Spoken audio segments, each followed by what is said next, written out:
السلام عليكم ورحمة الله وبركاته. بسم الله والصلاة والسلام على الحبيب المصطفى سيدنا محمد صلى الله عليه وسلم. تعالوا النهارده نروح لبولاق الدكرور، وبالتحديد من بيت منار. منار في الأربعينات من عمرها، ومشاكل دايما مع جوزها، والمشاكل لما زادت قوي بينهم هما الاتنين اتطلقوا.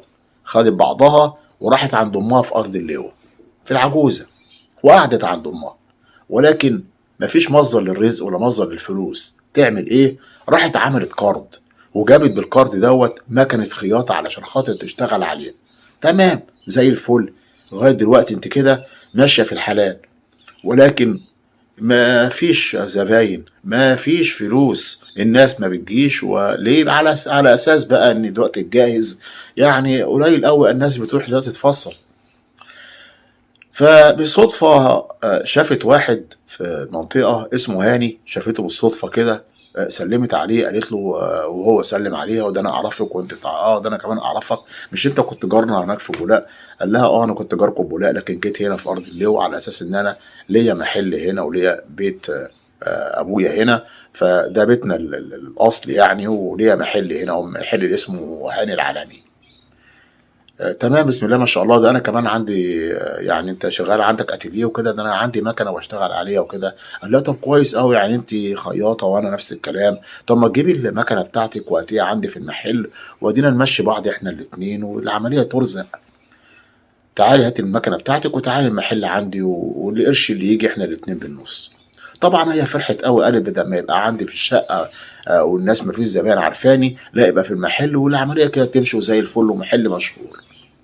خدت المكنه وراحت المحل وقعدت عنده، وهو ليه بقى شقه كده جنب الايه، جنب المحل، ما البيت كله بتاعه. فالشقه كده ورا المحل.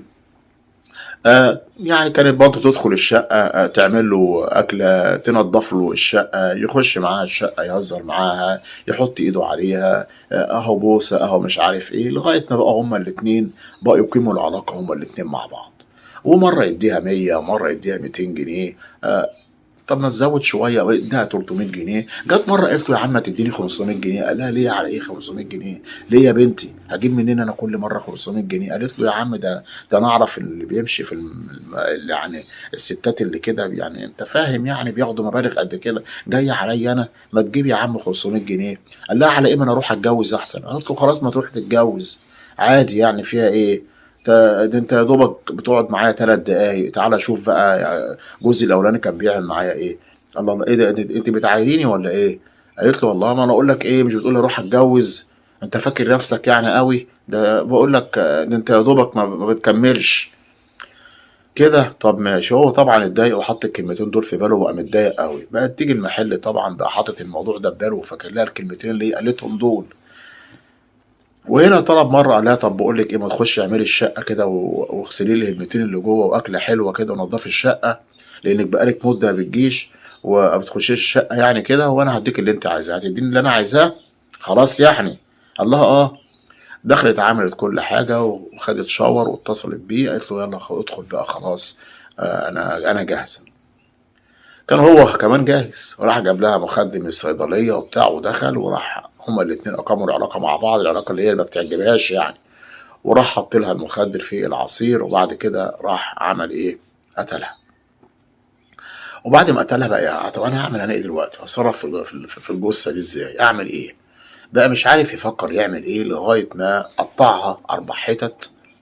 ايوه. وبعد كده شالها ودخلها في المحل، الشنط اللي هي كانت معاه، وبدأ يحفر في المحل، في سرداب كده داخل المحل، مكان كده جوه المحل يدخل على سرداب كده، وعلى على الشقه برضه. وبدا يحفر، وهو جاب حد يحفر له يعني. وبعد ما على اساس ان هو سباكه والدنيا عنده بايظه ومش عارف ايه، جاب نفر يحفر له عادي. بعد ما حفر له عادي جه 5 متر. والراجل مشي بقى العامل، راح حط الاكياس تمام، وحط عليهم كده شويه تراب، وجاب واحد بقى عشان خاطر يردم، وخلاص وردم ومية مية وسوا بالارض. راح جاب بقى بتاع السيراميك علشان خاطر بقى ايه، محل عايز يغير السيراميك اللي فيه وكلام ده من ده وكده. وغير السيراميك وخلاص ومية مية. بدأ هنا أهلها يلاقوا عليها بقى إن هما بيتصلوا بيها: هي فين؟ مش عارف إيه بتاع إيه. اختفت، يكلموه يقول لهم ما اعرفش، كانت اخر مره كانت هنا وما اعرفش حاجه عنها، لان المحل عندي كان غرقان ميه وكنت بغير السيراميك. المهم طبعا اتصلوا بالاجهزه الامنيه، وهنا الاجهزه الامنيه عن طريق التليفون بتاعها قدروا يعرفوا اخر مكالمه كانت مع مين، كانت مع هاني. طبعا هنا جابوا هاني وتم القبض عليه وبدأوا يحققوا معاه لغاية ما اعترف في الجريمة كلها، وانه طب وهي فين، الواقعة فين، فتحوا المحل، الناس كلها بقت في ايه. الضباط طبعا ابعدوا عن المكان دلوقتي، اصبروا مش عايزين وجع دماغ كده، بالراحة واحدة واحدة كده عشان نعرف الموضوع في ايه. طبعا هم بقى هنا بدأ في تمثيل الجريمة، وبدأ يقول لهم على المكان فين وهي مدفونة فين، وطلعوها وتم القبض على هاني واتحكم عليه بتحويل أوراقه إلى فضيلة المفتي. إيه ده؟ كل ده علشان خاطر إيه؟ هو ده آخرة المشي في الحرام.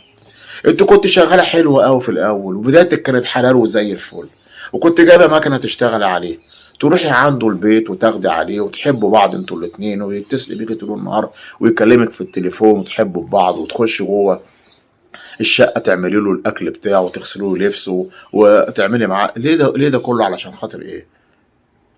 ادي كانت اخرة الحرام. هنقول ايه، لله الامر من قبل ومن بعد. بشكركم جدا، بتمنى من حضراتكم الاشتراك في القناة، تفعيل زر الجرس، والسلام عليكم ورحمة الله تعالى وبركاته.